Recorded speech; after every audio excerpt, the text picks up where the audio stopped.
This is the Komodo dragon, the biggest lizard on the planet. Science discovered the dragon just 100 years ago. But the dragon is a prehistoric creature from a lost world. And we're beginning to realize there's far more to this lizard than meets the eye. Today, scientists are teasing secrets from the dragon by delving deeper into their lives than ever before. As you can see, it's destroyed the ability of the blood to form the blood clot. There's something in their mouth that affects the blood coagulation. And with modern technology, they are able to see the dragon in a completely new light. I would say that the Komodo is a more sophisticated killing machine than lions and tigers. A century on since its scientific discovery, we are just beginning to uncover the secrets about the dragon that reveal this lizard as a true wonder of the natural world.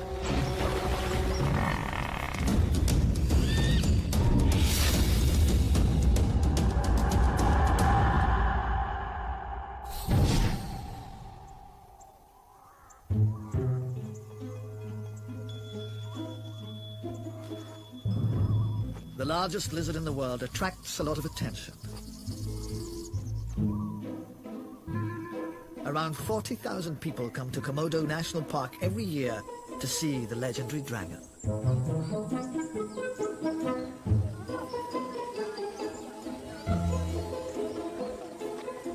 Their home is an extraordinary place. Where else in the world would a tourist be allowed to stroll alongside a top predator? One known to kill humans. The dragons are named after the Indonesian island where they were first discovered, but we now know that they're also found on several neighboring islands. Together, these are home to some 4,000 dragons. It's not just tourists who've beaten a trail to see the dragons. Over the last 100 years, scientists, filmmakers, and explorers have staked their reputation on the big lizard. Today, the dragon has become something of an obsession for this man, Australian biologist Dr. Brian Fry. A leading authority on snakes, Brian recently turned his attention to the hunting strategy of lizards. He has a hunch that there's a lot more to discover about the way dragons kill their prey. And a visit to the island of Rincha will allow him to study dragons in the wild. Hi, good morning. How are you? Brian. I'm Kevin. Kevin, a ranger with Komodo National Park, will be showing Brian around the island. But first, there's the crucial matter of health and safety. Oh, yeah? Great. So how do you use the sticks? We just use a stick to push dragon around the nose. They will be feeling sensitive and running away. Dragons often gather around the rangers' huts, using the shade to keep cool. And they are as inquisitive of people as people are of them. Luckily, Brian's stick is an effective deterrent against this dragon. You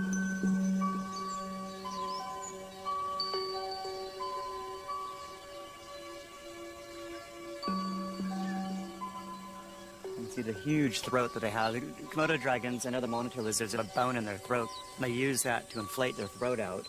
That's one of the things that allows them to swallow such huge meals. They can eat up to 80% of their body weight in a single serving. Satisfying their big appetites seems low on today's agenda for these docile dragons. We have 5 Komodo dragons here, and they're all just, oh, this feels nice, laying down on a nice cool area. Out in the sunshine, it's about 105 degrees. In the shade here, it's still about 90, so they're moving back and forth in between the sunlight and the shade to cool off. And just laying down like this, it feels really nice. As you can see, the big, big tail. If you slap me with that tail right now, that'd probably break my cheek. But they don't think that I'm food, they don't think I'm a threat, so they're just watching me. But I have my trusty little stick here in case things go awry.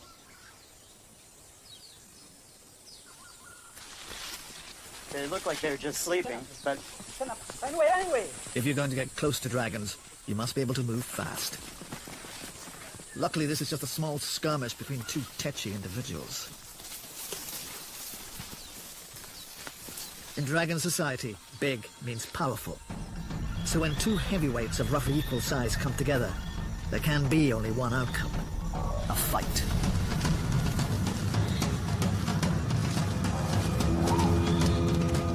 Only when dragons fight do you get a real sense of their power and size.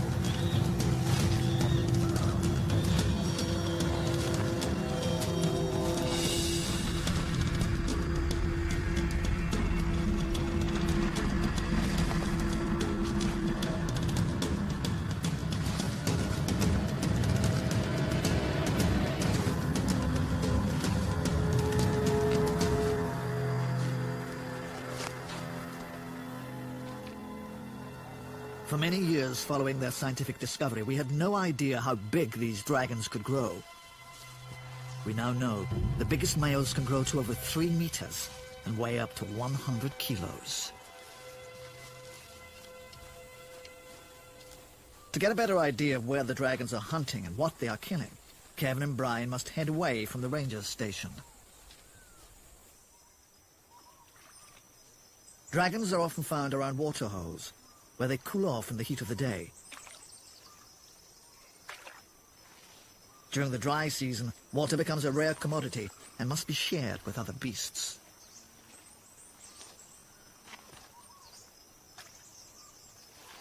Although they get most of the water they need from their food, they will top up with an occasional drink.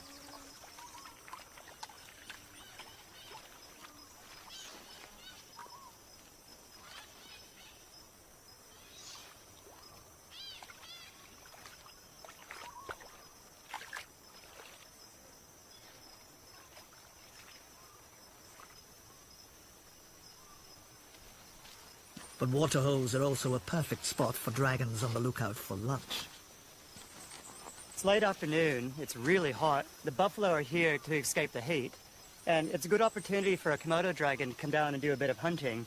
It's not just the buffalo, but the pigs and the deer will also be coming down to have a drink. And you often find the Komodo dragons, particularly in the dry season like this, hanging around the waterhole. Just like if you're in South Africa, you'd find the lions circling the waterhole or the crocodiles in the water.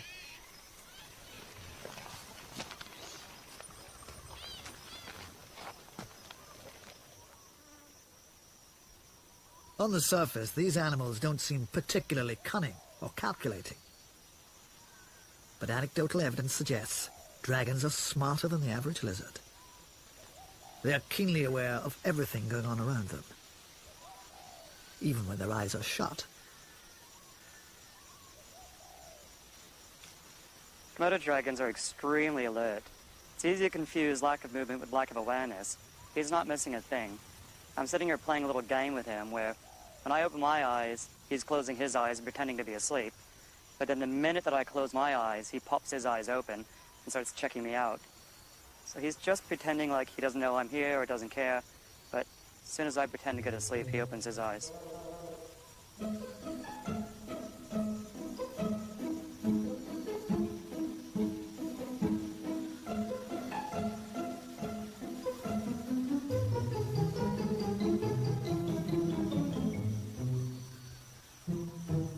Gotcha. They're able to think, they're able to almost plot a bit. They're more like a mammalian predator, so they're much, much smarter than you'd give them credit for normally. As cold-blooded reptiles, dragons can sit for hours assessing the situation around the waterhole, waiting patiently for the perfect opportunity. Water buffalo were introduced to these islands by Dutch colonists. The heaviest weigh in at a ton, a hard catch for even the biggest dragons. But a lame buffalo is an entirely different proposition.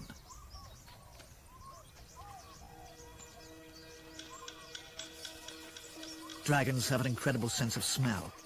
Using their forked tongues to taste the air for odors, it's thought they can even detect a pregnant buffalo by the smell she emits, and will follow her relentlessly, devouring her calf as she gives birth. So the smell of a bloody cut to a buffalo's leg is enough to rouse their senses. And with excellent eyesight, they can easily distinguish the lame from the healthy.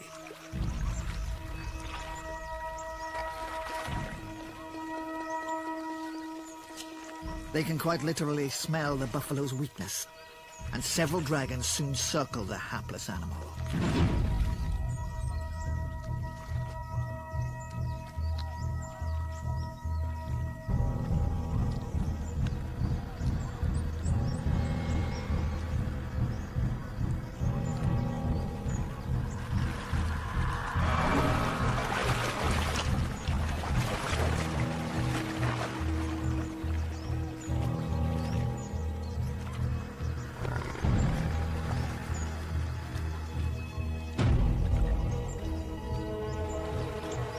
Each bite, when it happens, is quick and glancing.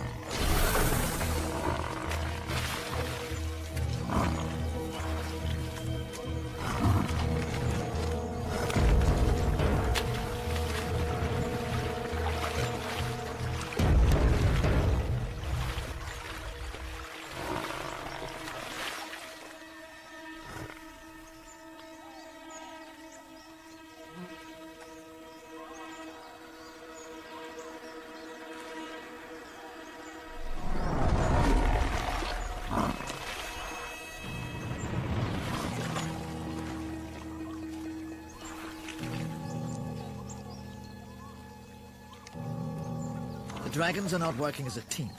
Each dragon is acting alone in its own interest. Though when the buffalo finally dies, the meal will be big enough to share.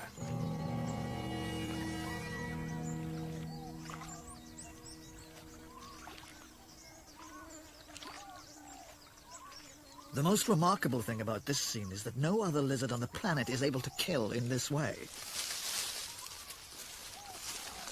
The dragon has somehow broken ranks from other lizards to become a killer of prey much larger than itself.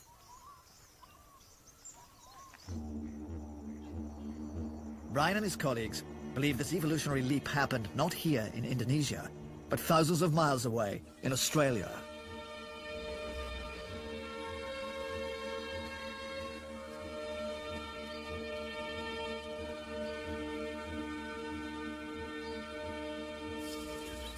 This is a paradise for monitor lizards, close relatives of the dragon. 20 species live here, and they come in all shapes and sizes. The monitor lizards include some of the biggest natural predators in Australia. And there is one particular Australian monitor that provides an important connection to the dragon. This is the Australian lace monitor. It's the closest living relative of the Komodo dragon. And you can see the close relationship in the features that they share. They both have the type of scales with little bits of bone inside of them. They've got the long tongue with the exquisite sense of smell. There's a lot of misconceptions about the lace monitor and the Komodo dragon where a lot of people think of them just as scavengers, but they're actually very efficient predators. Any good predator will certainly scavenge a prey, but just because they eat carrion and other dead prey doesn't mean that they're not very adept hunters in their own right. The way a lace monitor lives today gives us an idea of how the Komodo dragon's ancestor hunted prey millions of years ago. The lace monitor is an agile tree climber. Its long claws allow it to grip the smooth gum tree bark. This particular tree has attracted the attention of a lace monitor because it's the home of a female possum with babies in her nest.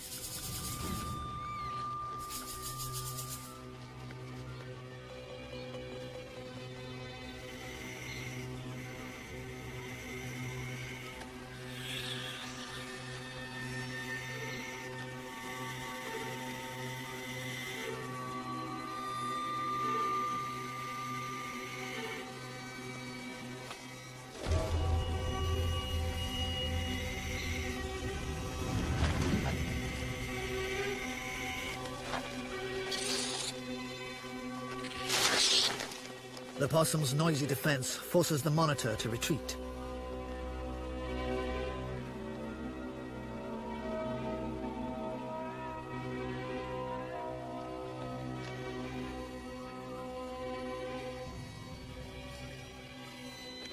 But hunger drives the lizard to make a second attempt.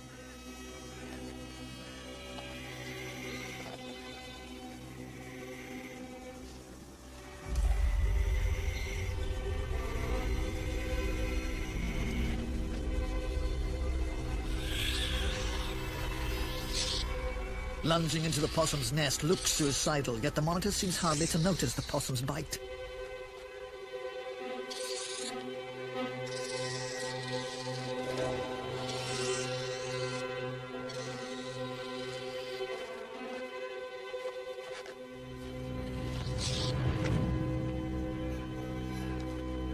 Just like the lace monitor. But at some point in Australia's past, this all changed. Some monitor lizards became big. very big.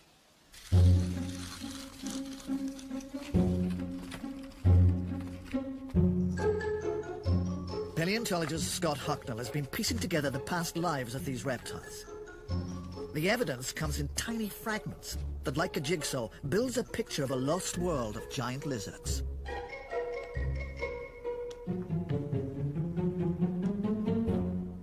What I have here is Megalania. This is the largest lizard to have ever lived. It's about 5 meters long, maybe even getting to 6 meters, so it's an absolute monster of an animal. Found in Australia, lived between about 500,000 years ago and 50,000 years. As well as the giant Megalania fossils, Scott has found evidence of another large lizard. Not as big as Megalania, but certainly bigger than any other lizard living in Australia today.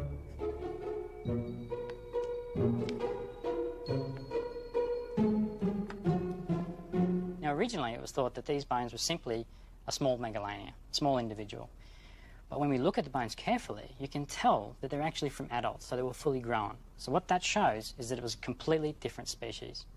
Now, when we compare the bones of this animal to all of the living and extinct monitor lizards, all the fossils that exist, what we see is it's very much the same as a Komodo dragon. In fact, it's so similar, it's the same species. So this is concrete evidence that in Australia, Komodos existed, they lived 4 million years ago, and it's most likely that they originated here.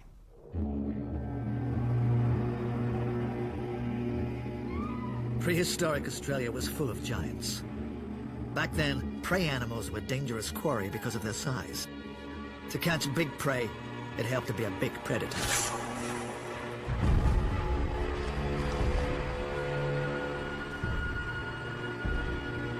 The standard body shape of a regular monitor lizard became supersized.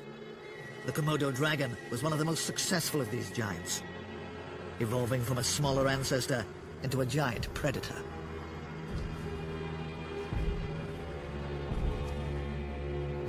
Today, Australia is no longer home to giants. At some point, they disappeared. Around 1 million years ago, Australia began to dry out. And as its forests contracted, the dragon population slowly dwindled. But some found a new home further north. Back then, a land bridge linked Australia to part of Indonesia. But the islands where dragons live today were never joined to a mainland.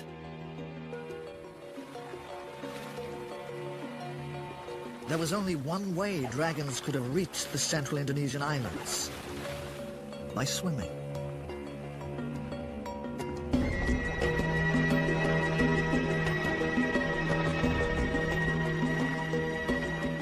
For a 3-meter-long animal weighing 100 kilos, the dragon is a very good swimmer, able to cross deep water channels.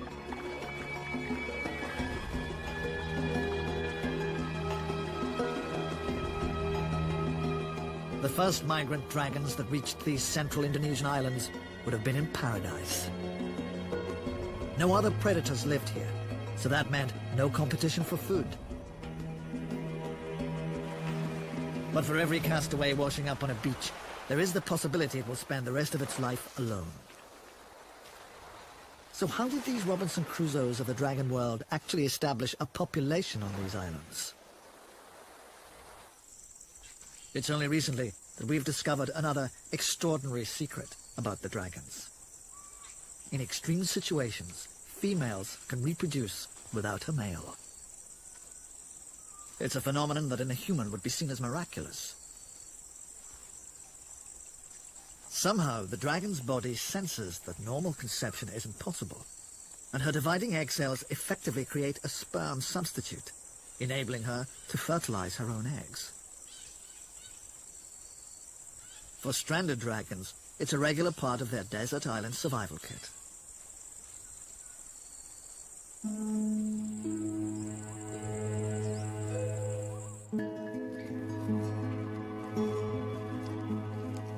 After almost 8 months of incubation, dragon eggs hatch deep underground.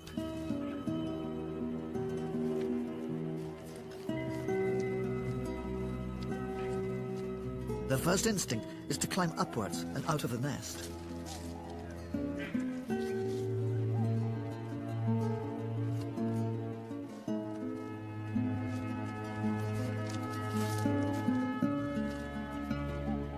first few moments in their lives are perhaps the most dangerous.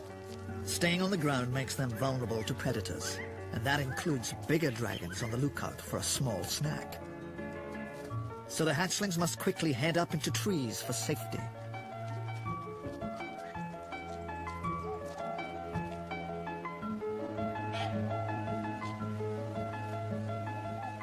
Young Komodo dragons are lithe and agile and bear little resemblance to the lumbering adults that stalk the ground beneath them. But as they grow up, they eventually come back down to the ground and transform. Despite its size and bruising appearance, there is one part of the dragon that is nowhere near as strong as a crocodile's: its head. You look at the skull, it's actually quite small relative to that massive body. And that's because they need a very lightweight skull in order to move very fast when they're chasing down their prey. And the speed at which they can swing their skull while... Of the individual muscles. So that allows us to get a pretty good estimate for the sort of forces that this animal will be able to apply in the jaws. By recreating how a dragon bites, he's revealed a serious weakness in this animal's jaws. Its ability to bite down very hard, just using its jaw muscles, its skull's not really well adapted to do it. The red and white colors indicate stress and clearly show that a dragon biting down hard could easily break its jaw. Its bite forces themselves are weak. For an animal of its size, it has a very weak bite. In fact, by our predictions, actually smaller than that of an average house cat.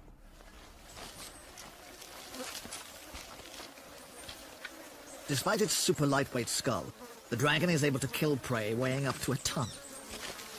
The secret to its success is in the way it uses its skull. Hidden inside its mouth are 60 amazingly sharp teeth that wouldn't look out of place in the mouth of a great white shark. Each tooth is backward curved and serrated, making them ideal slicing tools. But to really take advantage of its weaponry, the dragon has to bite in a very precise way. When it bites in, the head comes in at a slight angle. It then pulls back, and in doing so, it basically uses a can opening motion. So it's using leverage around its body instead of just its jaws. That helps drive the teeth in and cause major damage. So it's not the jaw muscles themselves that are doing the serious damage here. It's the very powerful forearms and shoulders that are really driving this whole process. And it's actually a very clever use of leverage. Scientists have called this the grip and rip bite. The dragon uses its sharp teeth and muscular body, so it doesn't need a heavyweight jaw. It's a combination that allows the dragon to be a fast ambush hunter with one of the best killer bites in the animal kingdom.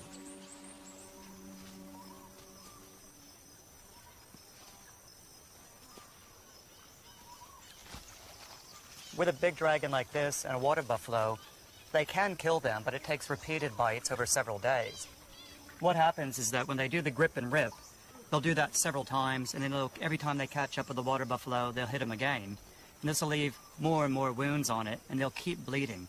But with something much smaller like a deer or a pig, 90% of the attacks are fatal, and in fact 75% of them don't even survive the first contact. The majority of them will die immediately, some will last 3 or 4 hours, but only 10% of a natural prey item will survive the initial attack. Those are the kind of numbers that a lion would love to have. The fact that these giant lizards are able to kill so quickly and efficiently makes living alongside them a little worrying. If dragons are meant to keep out of villages, then someone has clearly forgotten to tell them. And the temptations of village life are all too obvious.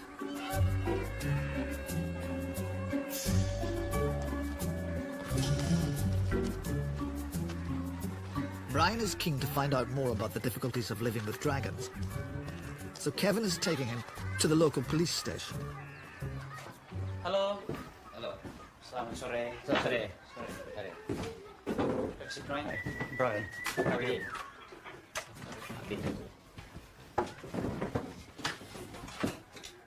The police keep a log of all incidents involving dragons. So, Brian, look at here. You just have accident here. Oh, here's like 30 August and 31 August. So what happened on the 23rd? What happened there? Right here, one Komodo dragon was killed, one deer around the spring water. Okay. And the last moment is 24. Right. The police patrol around the village here. They saw one Komodo dragon was killed, one goat. 24. So 2 days in a row they had Yes, dragon yeah, problems. yeah. So the killing of a goat, that's property and food. So that's an economic impact to the village. Yes, that's also. In this part of the world, livestock often live in or around the homes of the people who own them. But that risks attracting dragons into the heart of the village.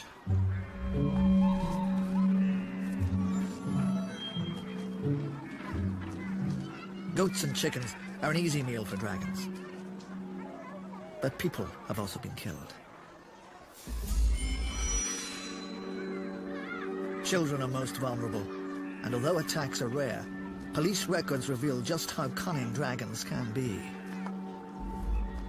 One teacher in 1998 climbed on a tree, and when they go down, Komodo already waiting in the tree. Oh, right. So the Komodo saw the person go up the tree, And they came yes, over, yes, sat, yeah. and waited. Yes. Smart lizard. And So what happened to that person? Did they die? The people did not die immediately at the time. Right. But 2 years later, he's died. Right. But according along here, the people they believe it. This is they die because of the bacteria.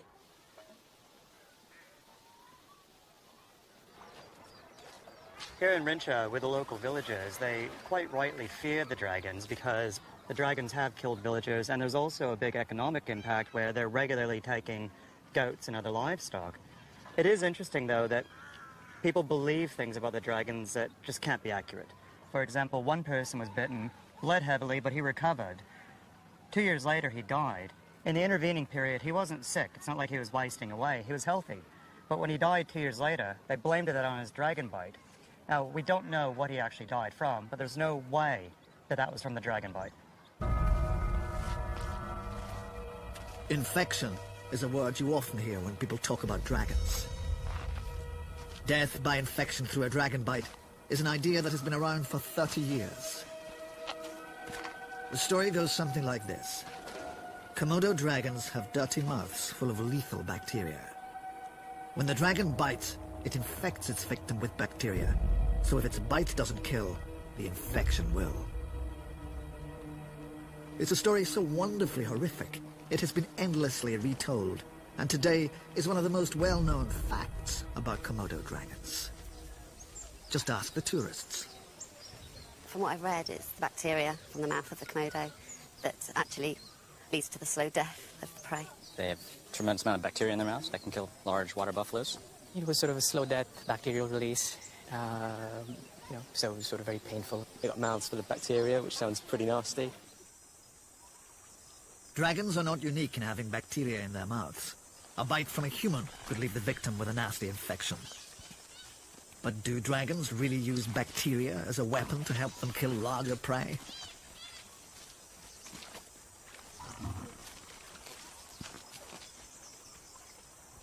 Even with its slasher bite, the lightweight skull of a dragon means it could face serious injury when preying on a buffalo.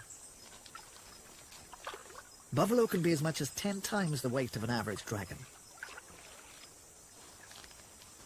So an additional weapon like killer bacteria would certainly help. It's a good story, but Brian just doesn't buy it. It's been a bit of a puzzle to me of how the whole idea of the bacteria being part of the predatory behavior of the Komodo dragon became such gospel. It's never actually been proven. It's never actually been shown that they're using bacteria. With their natural prey item, they're killed by the mouse of blood wasp. With something like a water buffalo, that's going to color our observations. Imagine, if you will, one of these being bitten by a Komodo dragon and surviving, and then hanging out in water like this. What do you think is going to happen? It's going to get an infection. Is that linked to the feeding behavior of the Komodo? No.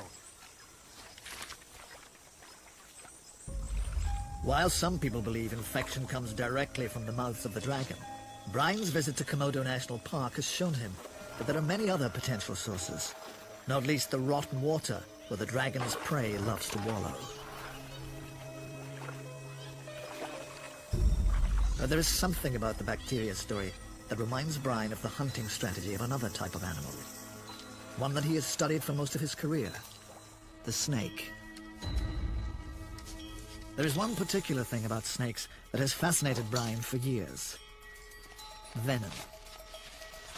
This inland taipan has one of the most venomous bites on the planet, and Brian regularly collects its venom for analysis. Like many snakes, it strikes quickly at its prey, retreats, and waits for its victim to die. It sounds suspiciously similar to the so-called bacteria bite of a hunting dragon. Bite, infect, retreat and wait. Could the bite of a dragon, the largest lizard in the world, actually be venomous? It may not be such a crazy idea. After all, snakes and lizards are closely related and share a common ancestor. Today there are just under 4,000 species of lizard living on the planet. But two of these lizards stand out from the rest for one important reason: their venom. And this is one of them, the Mexican beaded lizard. A bite from one of these is painful and in severe cases can lead to complete respiratory failure. So if two species of lizard use venom, why not more? And why not the Komodo dragon?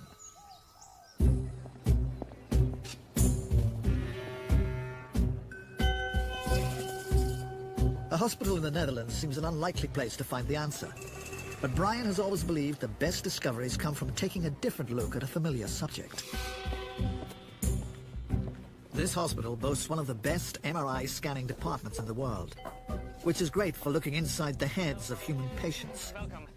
Thankfully, that's not what Brian is carrying. There they are. Let's have a look.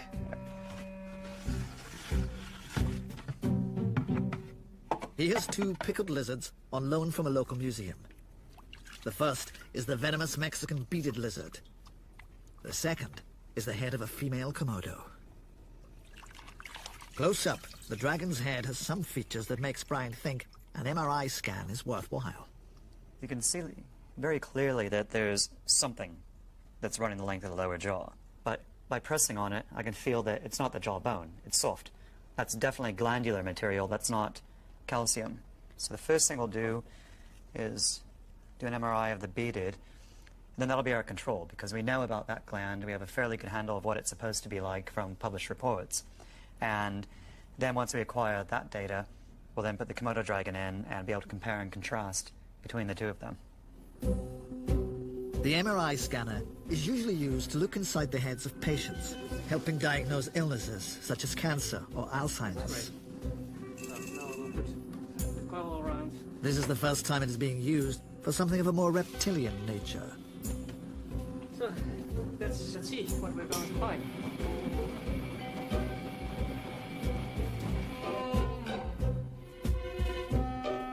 The beaded lizard scan has taken 2 hours, and the images allow Brian to take a fresh look at a lizard already well known for its venom.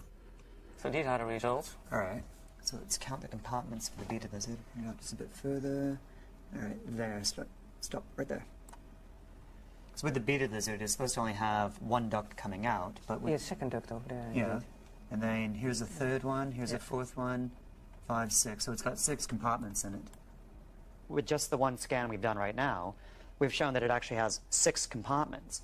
So even the animals that are well known as being venomous, we can learn a huge amount just by using this kind of technology that has never been applied towards these kinds of animals. Next, it's the pickled dragon's head. Let's see, which part do we need to see? The lower jaw here. Great.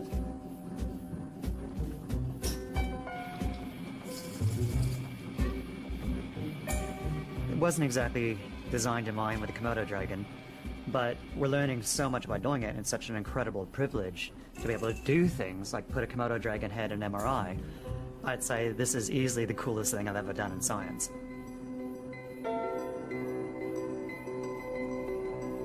So, let's see what it is. Yeah. Oh, this is great. It's so cool to see this. We did it. What started as a hunch has now been confirmed by modern technology. And look at the size of that internal lumen. The Komodo dragon does indeed possess a venom gland. This is our gland here. There's a big posterior compartment. You can see the duct starting to emerge there. Not only do they have this gland, but it's a very well-developed, intricate structure. So how did people miss this? It's an extraordinary find that has gone unnoticed for 100 years. I'm just so pleased to see this. It's incredible. This is all of my Christmases come true. That we've been able to show that it's got not just a gland, but a very intricate gland. All of this stuff about the bacteria is now called into question by this. It's taken a modern medical tool to reveal the dragon's hidden venom gland. But there are many types of venom. Brian's next task is to find out what sort. And to do that, he must look into the mouth of a dragon. It's a task few would relish, but Brian has spent years extracting venom from dangerous animals across the world. And besides, not all dragons are scary man-eaters. Brian knows a dragon with just the right personality to help in his research.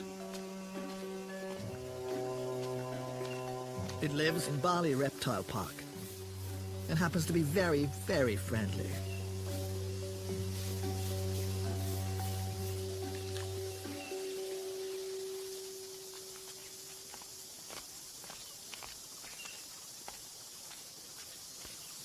This is Monty, by far my favorite animal on Earth. I've known him for years now, and we have a bit of an understanding. What we're going to do is we're going to have Monty bite down on this, and by the pressure being transmitted along the jaw, it deforms the jaw slightly, which squeezes the venom out. So they don't have the compressor muscles like a snake has, and instead the venom just more oozes rather than being put through like a syringe. All right.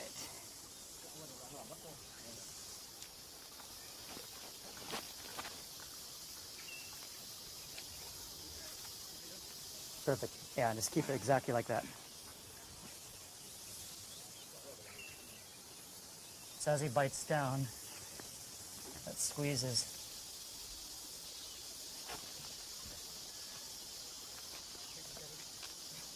That's enough.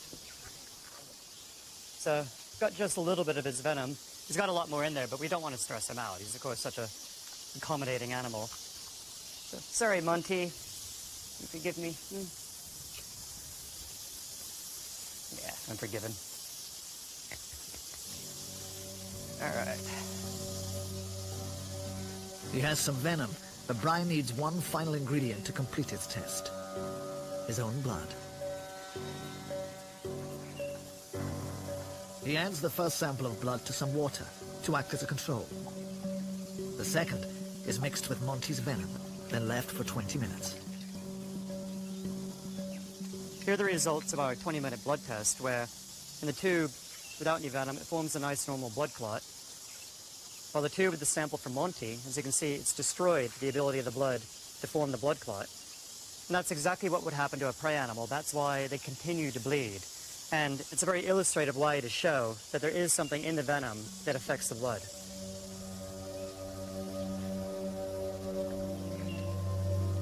This is an amazing discovery. The ability of Monty's venom to prevent blood clotting isn't just a revelation for zoologists. It could open up new leads in the search for new medicines. It will take Brian time to analyze the full nature of the venom, but he knows from past experience that venoms can provide us with new superdrugs.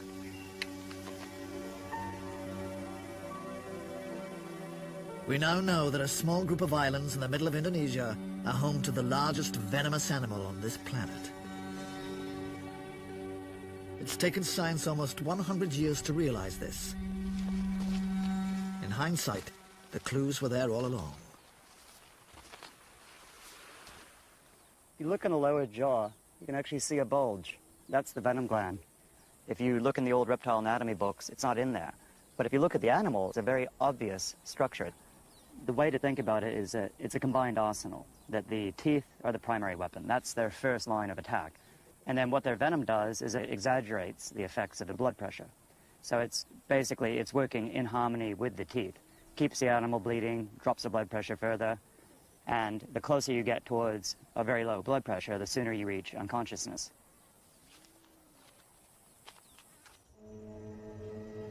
It's likely that the dragon's venomous bite evolved long before they reached Komodo. We know from the fossil record that they spent millions of years hunting the giant animals of Australia's past. What in fact they had to eat were giant forest wallabies and wombats and weird animals that don't exist on Komodo Island today. So the development, the evolution of the venom, the anticoagulant venom, has to come from its interaction with these sorts of prey. So if you think of a Komodo dragon actually attacking and killing a large kangaroo, venom would have been absolutely essential because of the huge feat and the killing force of the strike from a kangaroo's hit. The extraordinary journey of the Komodo dragon has lasted millions of years and taken it from being a top predator in prehistoric Australia to living as a castaway survivor on a tiny group of remote islands. They fit in here remarkably well. It's as if they were made for these islands.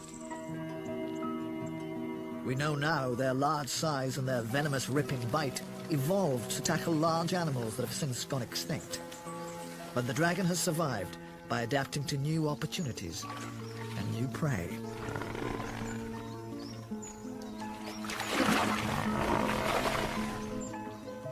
For Brian, knowing the complex evolutionary journey the dragon has taken makes it all the more remarkable. The Komodo dragon's unique in that it's the last of the giants. It's the only of these mega beasts still in existence. So it's a snapshot back into time when megafauna roamed the earth. Modern scientific tools have at last revealed many of the dragon's best-kept secrets.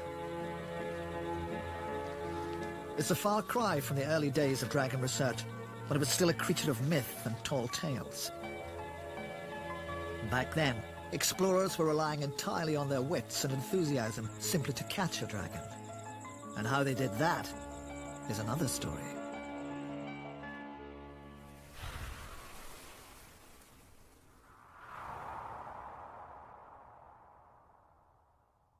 In 1912, the astonishing news came that a new lizard had been discovered that grew to the astonishing length of 12 feet and weighed 300 weights. It was discovered on one tiny little island in the Pacific, Komodo. In the 1950s, a young David Attenborough was filming a pioneering new TV series called Zoo Quest. Each program was an exotic mix of travel and natural history, with a primary aim to collect exciting new creatures for London Zoo. And the Komodo dragon was the biggest and most dangerous animal on the list. But finding it wouldn't be easy. When I arrived in Java and went to see the various authorities that I needed to get permission, they'd never heard of it. There wasn't anybody in Java that I could discover who knew about the Komodo dragon. Eventually, Attenborough travelled east of Java, and after almost a week at sea, reached the island of Komodo. There he enlisted the help of locals to help him find the animal they called the land crocodile. All that was known of it, as far as I was concerned, was that it was big. I mean, nothing more than that. And the rest of it was question marks. Okay, so it's the biggest land-living lizard in the world. But why? And why is it on that small island and nowhere else? We lit a fire and roasted some goat's flesh. It was clear from the start that even the locals had little idea about the true nature of this animal. I said, were they dangerous to human beings? And they said, well, there was an old man who was killed by a dragon. But he was very old, you know, and he'd gone out and was sitting in the bush, and whether he died before the Komodo dragon got to him or afterwards, we don't really know, they said. Now we had to set about building a trap. Undeterred by the potential dangers, Attenborough pressed ahead with the plan to capture a dragon for London Zoo. And it works. We put a piece of goat's flesh inside, and now all we had to do was to wait. The rotting goat meat soon did the job of luring dragons from the forest. And down came the door. Hastily, we piled boulders on the door so that he couldn't lift it up. We'd got him. Catching a dragon proved relatively straightforward, but getting the dragon back to England would prove an impossible task. Unfortunately, in the end, bureaucracy defeated us, and we weren't given a permit to export those dragons from Indonesia. So I'm afraid they're still there. Attenborough wasn't the first person to try to catch dragons. In 1926, an American expedition traveled to Komodo with one big ambition: to bring back the first dragons from the wild. Expedition leader William Burton was an explorer with matinee-idol looks and a passion for the natural world. Reptile expert E.R. Dunn accompanied Burton and his wife on this daring expedition. They would spend several weeks here, shooting and trapping dragons, and they would capture the first ever images of dragons on film.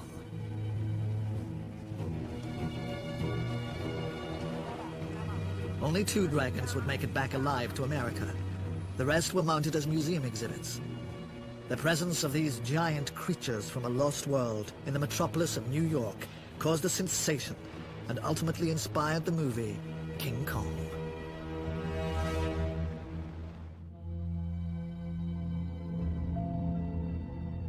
At first, zoo dragons were little more than entertainment for an audience. No one had any real idea whether or not these animals killed people. And that might explain why zoo visitors were happy to let their children pet a dragon's head. Whatever the reason, it's unlikely these early dragons were in any fit state to attack people. Richard Gibson coordinates the European Zoo's Dragon Conservation Program and is a curator at Chester Zoo. We've learnt a lot about Komodo dragon needs in the last even 30 years, and certainly Komodo dragons being kept outside of their natural range 50, 60, 70, 80 years ago almost certainly wouldn't have been getting the appropriate environment, and as a result those animals probably wouldn't have been very fit and healthy. We now know, and in order for the animal to be in good peak condition, they have pretty extreme environmental conditions that we have to replicate. Zoo dragons have played a crucial role in helping science understand dragon behavior. Dragons were once thought to be deaf and poorly sighted, but zookeepers soon realized they had excellent eyesight and were able to hear. Come on, Flora, good girl. And work with these zoo-captured dragons has shown us that they are, for a lizard, an intelligent animal that can be easily trained, in much the same way as we train dogs today. Good girl. Flora has been trained to do simple tasks using food rewards. This is a brew of rather smelly fish juice, a bit of blood, anything that's really stinky. And what we do is we pour this around the enclosure, make a trail that the dragon will follow. Occasionally she'll find a fish head, something as a little tidbit to keep her motivated. That'll encourage her to be active and foraging. A couple of fish heads there to get her going.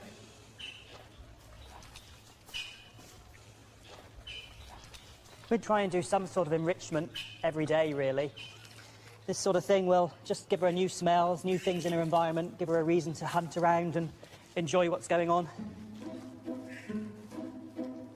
Although zoos have taught us a lot about dragon behavior, research from wild dragons has given zookeepers a better understanding of the needs of these animals. It's very pleasant, doesn't it? And that has helped keeper Matt Swatman improve the dragon's diet. On a daily basis, they get offered like very, very small prey items. So we give them things like day-old chicks, small freshwater fish, rodents. But obviously, the bulk of the nutritional content regarding a dragon's diet takes place when we do regular carcass feeding every 6 to 8 weeks. What we're doing is trying to get the dragon to use as much of its muscles as possible, so it really has to work for the food.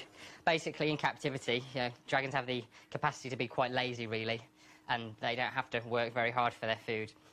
So to combat that, to get them to use, their shoulders and that pulling mechanism that in the wild they'd use all the time. So in the wild, when you see Komodo dragons, they have beautiful muscle tone, and in captivity, we're obviously aiming to have the same muscle tone. So basically, by hanging the meat up like this, we're hoping that the dragon's going to use all those muscles to good effect.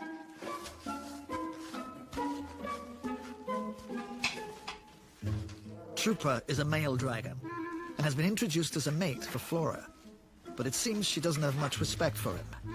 Yet. Last time we put them together, unfortunately, she beat him up. In dragon mating, it's all about the dynamic. Generally, it's a good idea if the female has a healthy respect or a fear of the male, really.